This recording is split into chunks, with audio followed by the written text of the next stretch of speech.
뭔가 사연 있겠지만 나도 힘들어. 누군가 지나가며 툭 내뱉었지만 아무도 멈추진 않았습니다.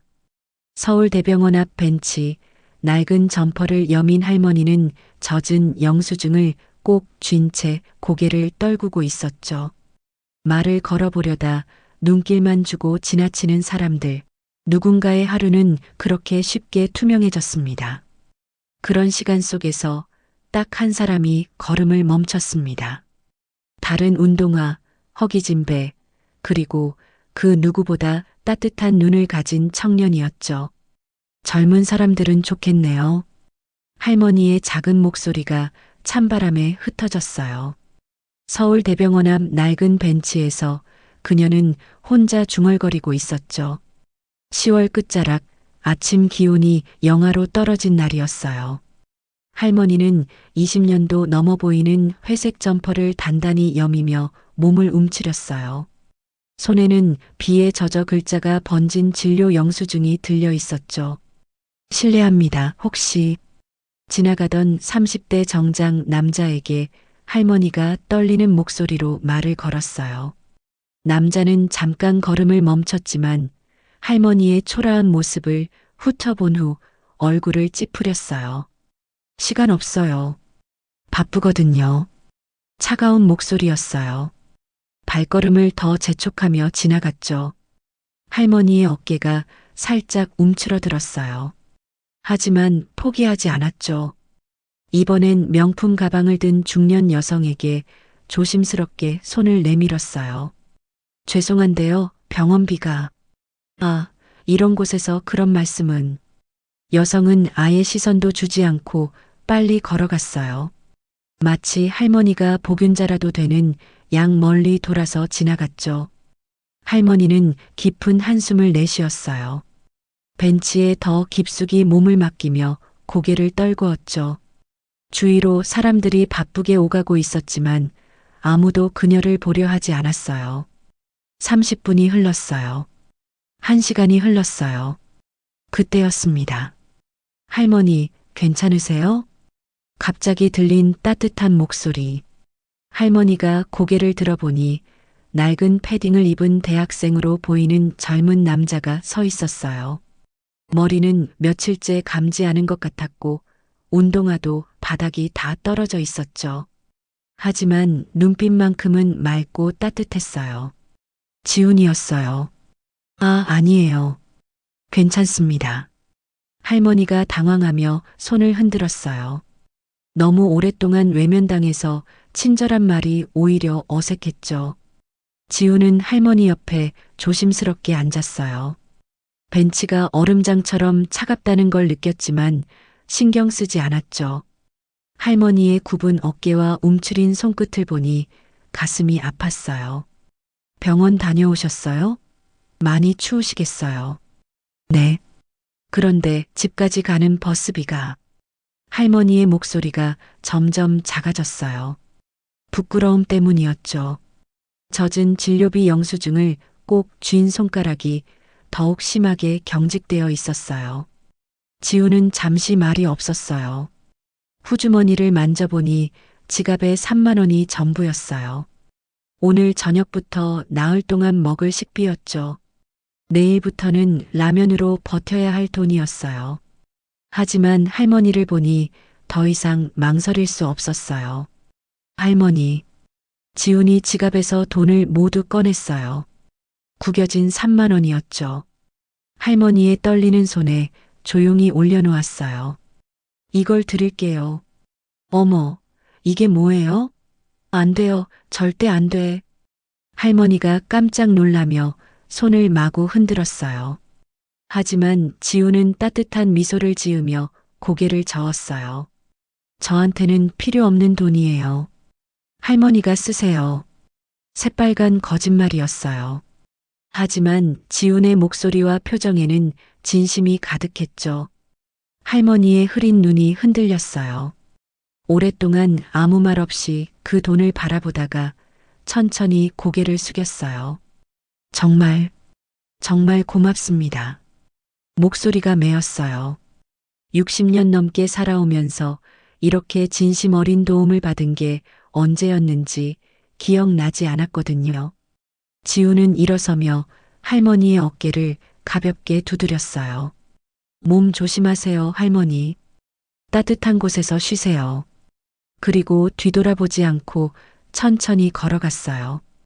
배가 고파서 다리에 힘이 빠졌지만 마음만큼은 이상하게 따뜻했어요. 할머니는 한참 동안 그 자리에 앉아 있었어요.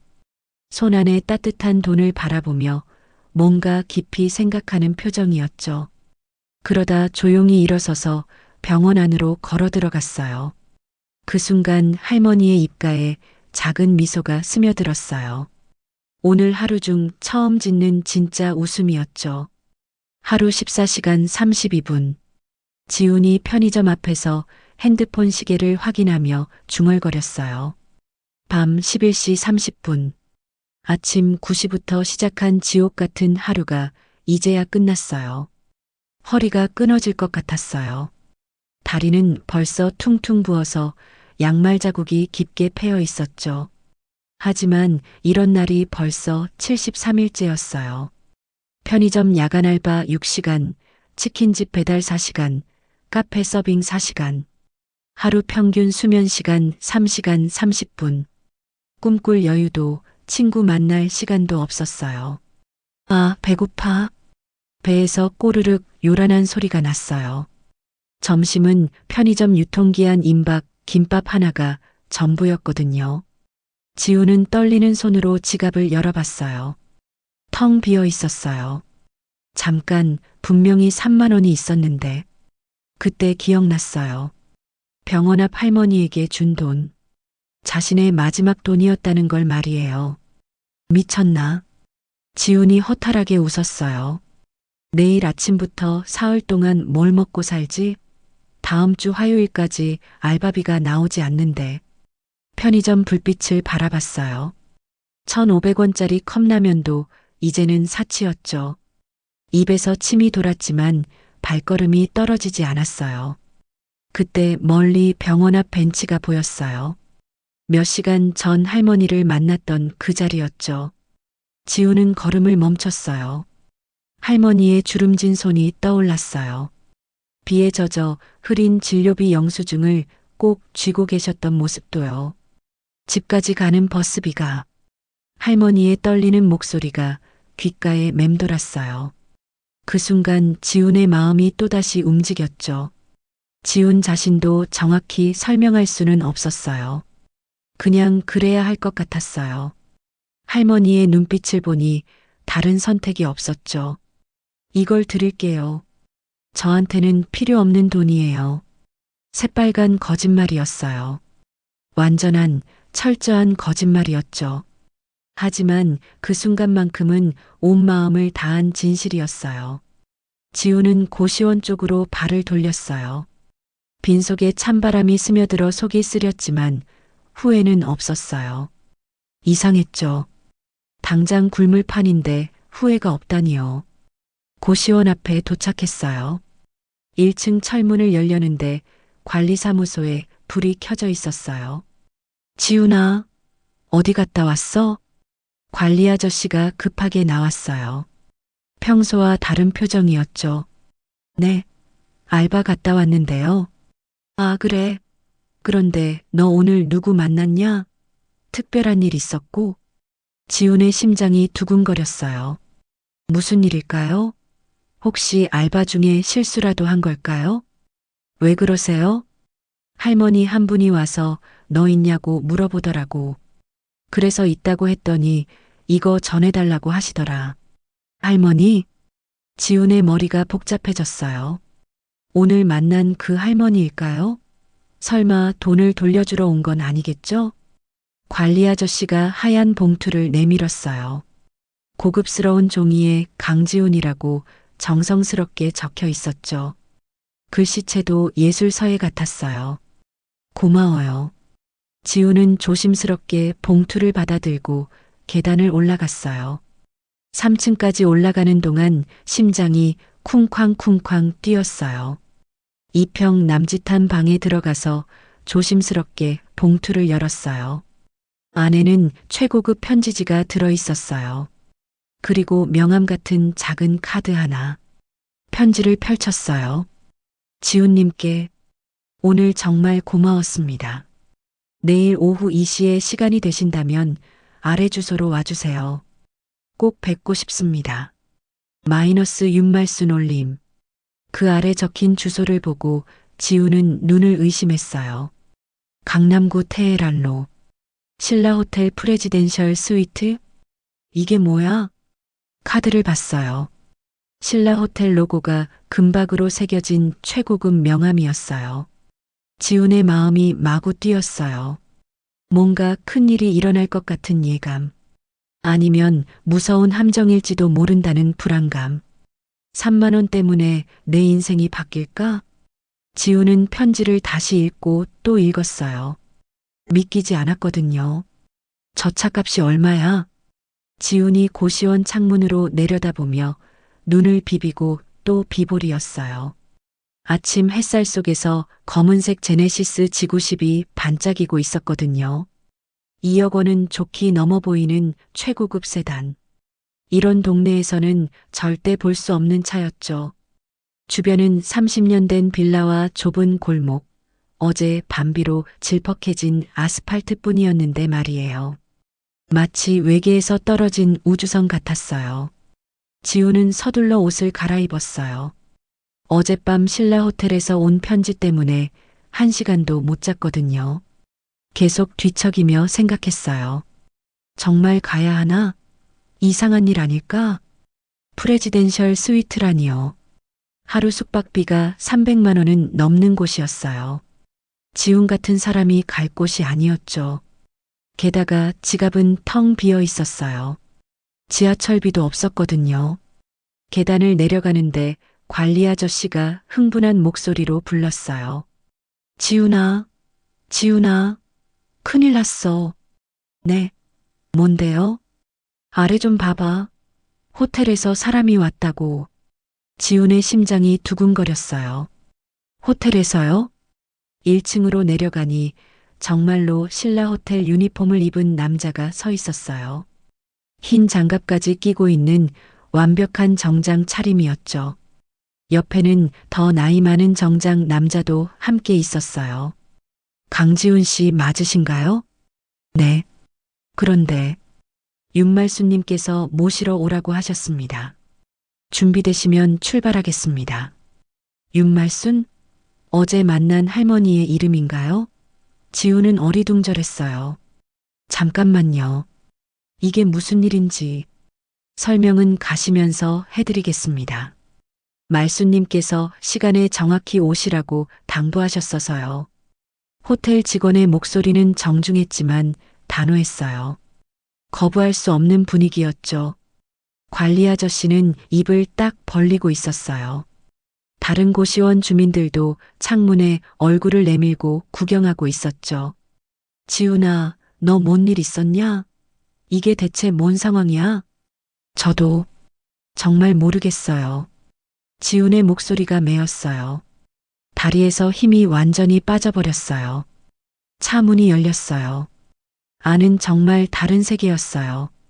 진짜 가죽 시트, 은은한 LED 조명, 에비앙 생수까지 준비되어 있었죠. 에어컨에서는 은은한 향수 냄새가 났어요. 이게 진짜 현실인가요? 지훈이 중얼거렸어요. 손이 굳어서 시트벨트조차 제대로 매지 못했죠. 말순님께서 정말 간절히 뵙고 싶어 하십니다. 운전기사가 백미러를 통해 정중하게 말했어요. 말순님이요? 네. 어제 병원에서 만나셨다고 들었습니다. 지우는 고개를 끄덕였어요. 그런데 이상했어요. 어제 그 할머니가 이런 차를 보낼 수 있는 분이실까요? 차는 강남 쪽으로 향했어요. 지우는 창밖을 바라봤죠.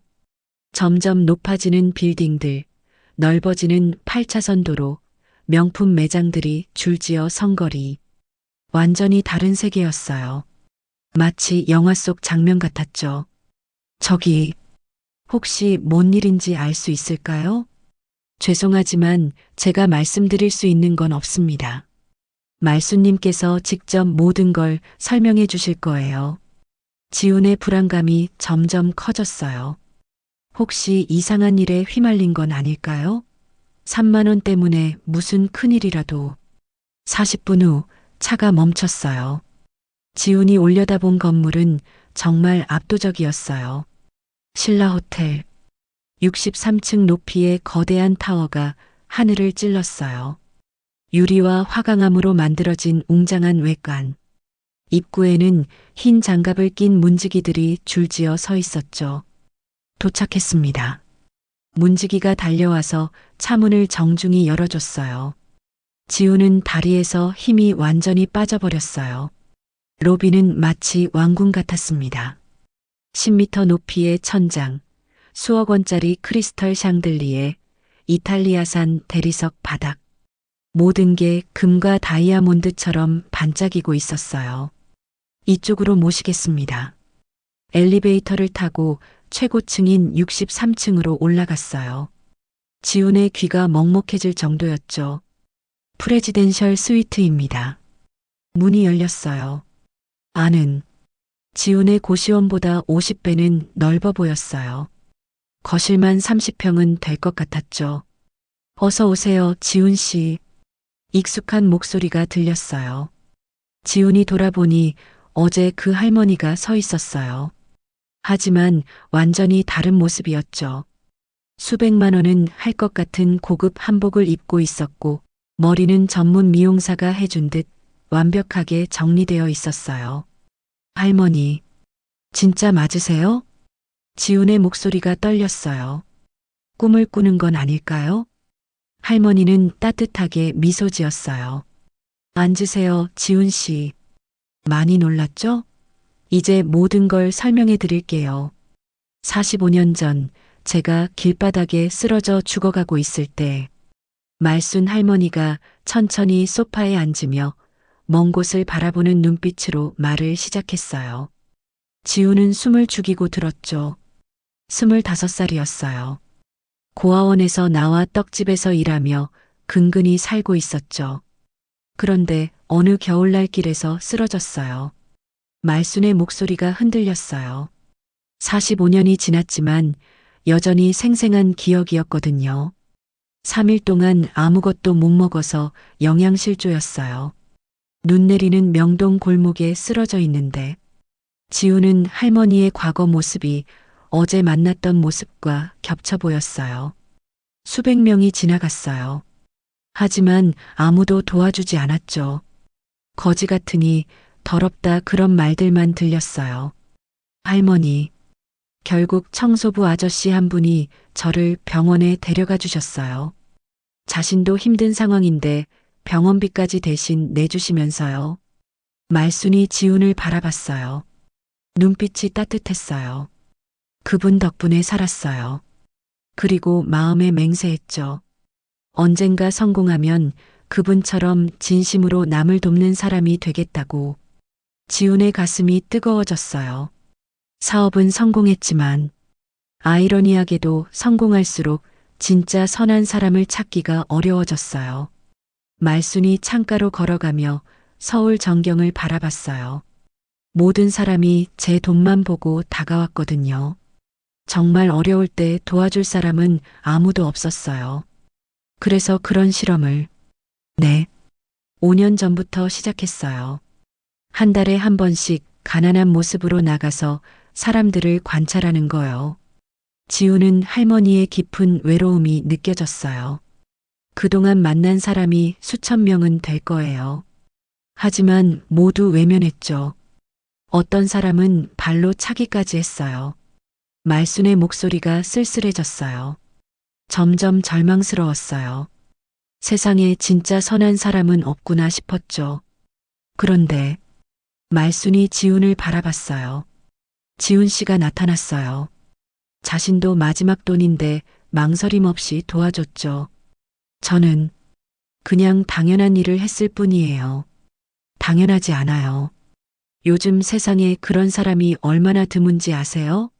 말순이 테이블 위 서류를 가리켰어요. 자산 2,847억 원. 서울에만 건물 4채, 전국 17개 부동산, 삼성전자 주식 3만 주. 지훈의 머리가 하얘졌어요. 상상도 할 수 없는 규모였어요. 하지만 이 모든 것보다 지훈 씨의 3만 원이 더 소중했어요. 왜요? 진심이었거든요. 아무 조건 없는 순수한 마음이었어요. 말순이 지훈 앞에 앉았어요. 지훈 씨 때문에 깨달았어요. 아직 세상에는 희망이 있다는 걸요. 지훈은 할 말을 찾지 못했어요. 가슴이 뜨거워졌거든요. 그래서 보답하고 싶어요. 아니, 함께하고 싶어요. 함께하다니요? 지훈 씨의 꿈이 뭐예요? 갑작스러운 질문이었어요. 지훈은 당황했죠. 사회복지사가 되고 싶어요. 저처럼 어려운 사람들을 도와주는 일을. 말순의 얼굴에 환한 미소가 번졌어요.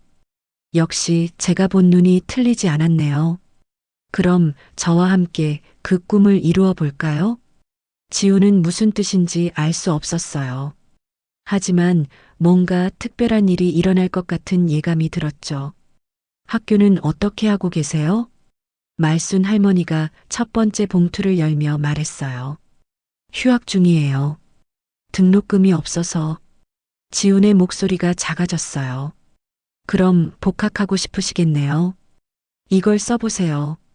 안에는 은행 통장이 들어 있었죠. 지훈이 통장을 받아들고 숫자를 확인하는 순간 눈이 커졌어요. 이건 졸업할 때까지의 등록금과 생활비예요. 넉넉하게 계산해서 넣어뒀어요. 지훈의 손가락이 경직되었어요. 평생 벌어도 모을 수 없을 만큼 큰 돈이었거든요. 이렇게 큰 돈은 받을 수 없어요. 아직 끝나지 않았어요. 말순이 두 번째 봉투를 열었어요. 이번에는 부동산 계약서였어요. 강남구 역삼동 원룸이에요. 보증금 없는 전세로 계약했어요. 졸업할 때까지 쓰세요. 지훈은 뒤로 물러섰어요. 너무 큰 선물이었어요. 할머니, 정말 안 돼요. 저는 아무것도 한 게 없는데. 지훈 씨는 제게 희망을 줬어요. 말순이 지훈의 손을 잡았어요. 하지만 이것만으로는 부족해요. 더 중요한 제안이 있어요. 제안이요? 졸업 후에 제 밑에서 일해보지 않을래요? 지훈이 어리둥절해 했어요. 저와 함께 사회복지재단을 만들어 보는 거예요. 재단이요? 네. 지훈 씨 같은 어려운 학생들을 돕는 재단이요. 시작은 작게 하겠어요. 말순이 세 번째 봉투를 꺼냈어요. 매년 10명 정도의 장학생을 선발하는 거예요. 지훈은 숨이 막혔어요. 재단이라니요. 그리고 지훈 씨는 처음에는 장학생 면접과 관리 업무부터 시작하세요. 저 같은 사람이 그런 일을, 경험을 쌓아가면서 천천히 배우면 돼요. 제가 옆에서 모든 걸 가르쳐 드릴게요. 말순의 눈빛이 진지했어요. 2-3년 후에는 재단 부이사장, 그 다음에는 정식 이사장이 되는 거예요. 지훈의 머리가 복잡해졌어요. 꿈 같은 이야기였어요. 하지만 조건이 있어요. 조건이요? 절대 제 돈이라고 생각하지 마세요. 이건 세상의 선한 사람들을 위해 쓰이는 돈이에요. 말순이 진지하게 말했어요. 지훈 씨가 받은 도움을 다른 사람에게도 전해주는 거예요. 그렇게 선한 순환이 계속 이어지도록요. 지훈은 깊이 생각했어요. 정말 자신이 그런 큰 일을 할 수 있을까요? 무서워요. 그런 큰 책임을. 처음엔 다 무서워요. 저도 처음 사업 시작할 때는 떨렸어요. 말순이 마지막 봉투를 꺼냈어요. 가장 소중해 보이는 서류였어요. 이건 특별한 의미가 있는 서류예요. 지훈이 서류를 봤어요. 가족관계 증명서 추가 등록 신청서였어요. 이게 뭐예요? 법적으로는 아니지만 마음으로는. 지훈 씨가 제 가족이 되어주면 어떨까요? 지훈의 마음이 뛰었어요. 저한테는 진짜 가족이 없어요. 지훈 씨도 혼자시죠? 서로 의지하며 살아가면 어떨까요? 지훈은 눈가가 뜨거워질 것 같았어요. 그럼 저와 함께 그런 일을 해보면 어떨까요? 함께 하다니요? 지훈 씨의 꿈이 뭐예요? 말순이 지훈을 꼭 안았어요. 70년 넘게 살아오면서 처음으로 진짜 가족을 안아보는 순간이었어요. 고마워요, 지훈아. 할머니에게 삶의 의미를 줘서. 지훈도 할머니를 꼭 안았어요. 할머니, 정말 잘할 수 있을까요? 천천히 배우면 돼요. 할머니가 옆에서 다 가르쳐 줄 테니까. 네, 할머니. 열심히 배울게요. 그래. 우리 작은 것부터 시작해보자. 내일부터 재단 설립 준비를 해볼까? 지훈이 고개를 끄덕였어요.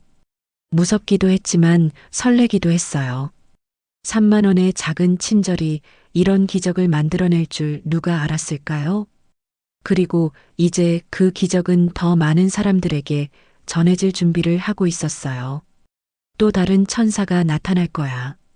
말순이 을지로 삼가역 앞 벤치에 조용히 앉으며 중얼거렸어요. 6개월 만에 다시 나온 실험이었죠. 오늘도 20년 된 낡은 회색 점퍼를 입고 있었어요. 손에는 일부러 구겨놓은 병원 영수증을 들고 있었고요. 하지만 이번엔 마음이 달랐어요. 희망이 있었거든요. 지나가는 사람들은 여전했어요.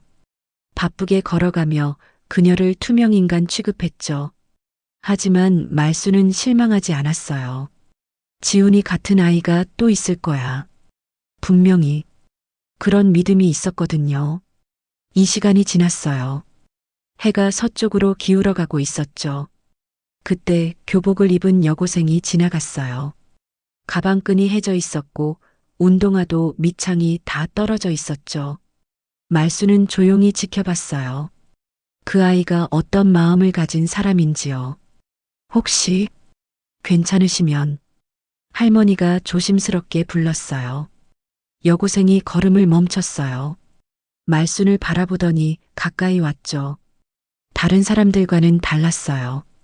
할머니, 어디 편찮으세요? 첫 마디부터 따뜻했어요. 말순의 가슴이 두근거렸죠. 지하철비가 없어서. 미안하다, 학생아. 얼마나 필요하세요?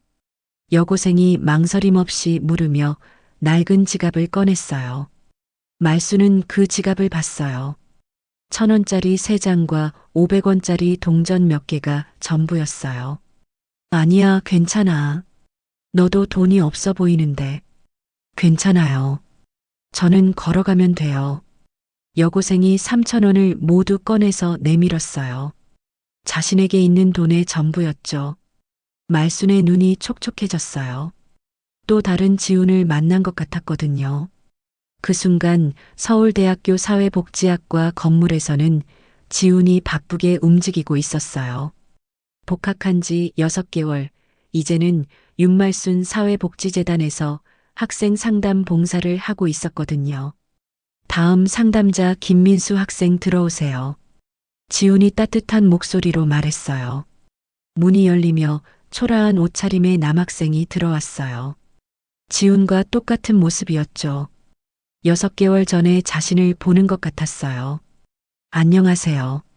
김민수라고 합니다. 편하게 앉으세요. 어떤 도움이 필요한가요?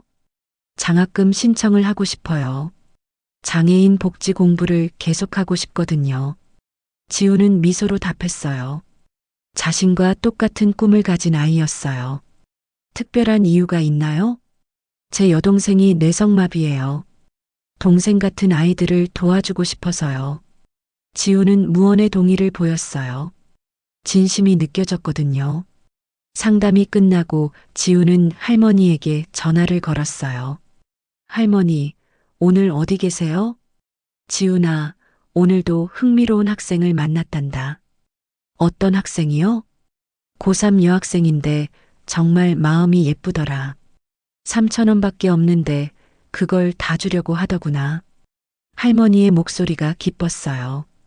좋은 일이네요. 어떻게 하실 거예요? 한 달 정도 더 지켜볼 생각이야. 신중해야 하거든. 지훈이 웃었어요. 역시 할머니다웠죠. 그로부터 한 달이 지났어요. 말수는 일주일에 2번씩 그곳에 나갔어요. 그때마다 소영이라는 여고생이 도와줬죠. 돈이 없을 때도 비가 올 때도 항상 진심으로요. 어느 날은 자신의 점심 도시락까지 나눠주려고 했어요. 또 어느 날은 우산이 없던 말순을 위해 자신이 비를 맞으며 우산을 씌워주기도 했죠. 드디어 말순이 확신했어요. 지훈아, 그 소영이라는 학생 수능 끝났대. 우리 재단에서 도와주면 어떨까?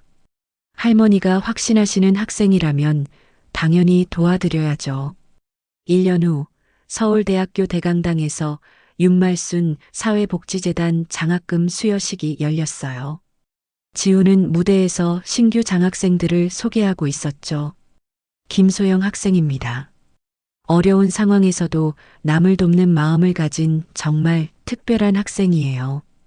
바로 그 여고생이었어요.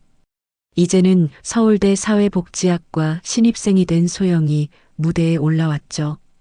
객석에서 말순이 박수를 치며 눈물을 흘리고 있었어요. 지훈과 소영을 번갈아 보며 흐뭇해했죠. 오늘 새로 선발된 장학생은 총 30명입니다. 모두 지훈님이 직접 면담하여 선별한 특별한 학생들이에요. 사회자의 말에 박수가 터졌어요. 행사가 끝나고 세 사람은 조용한 레스토랑에서 저녁을 함께 했어요. 소영아, 대학 생활은 어때? 말순이 친손녀를 대하듯 다정하게 물었어요. 할머니 덕분에 꿈만 같아요. 정말 고맙습니다.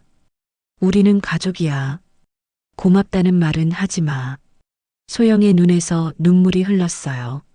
할머니, 다음엔 또 누굴 찾으실 거예요? 지훈이 장난스럽게 물었어요. 누구든 찾을 거야.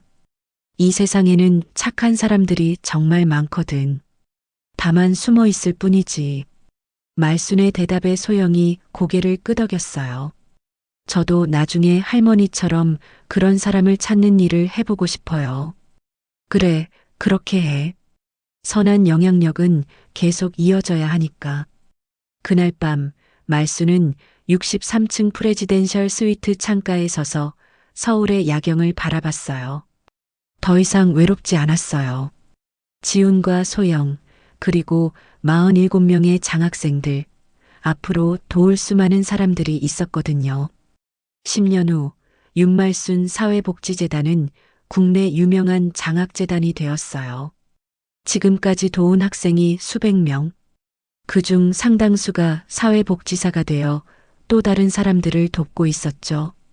지우는 이제 사회복지학 박사가 되어 재단 이사장으로 일하고 있었어요. 소영도 대학원을 졸업하고 재단에서 함께 일하고 있었고요. 할머니, 오늘 새로운 지원자들이 많이 왔어요. 그래, 많이 왔네. 모두 어려운 아이들이겠지? 네. 하지만 모두 착한 마음을 가진 아이들이에요. 할머니가 그러셨잖아요. 어려울 때 진짜 마음이 드러난다고. 말순이 환하게 웃었어요. 우리 지훈이 정말 훌륭하게 자랐네. 작은 친절 하나에서 시작된 기적은 이제 수천 명의 인생을 바꾸는 거대한 물결이 되었어요. 그리고 그 물결은 오늘도 내일도 계속 퍼져나가고 있었답니다. 누구에게든 언젠가는 세상이 손을 내밀어주는 순간이 온다는 믿음과 함께요.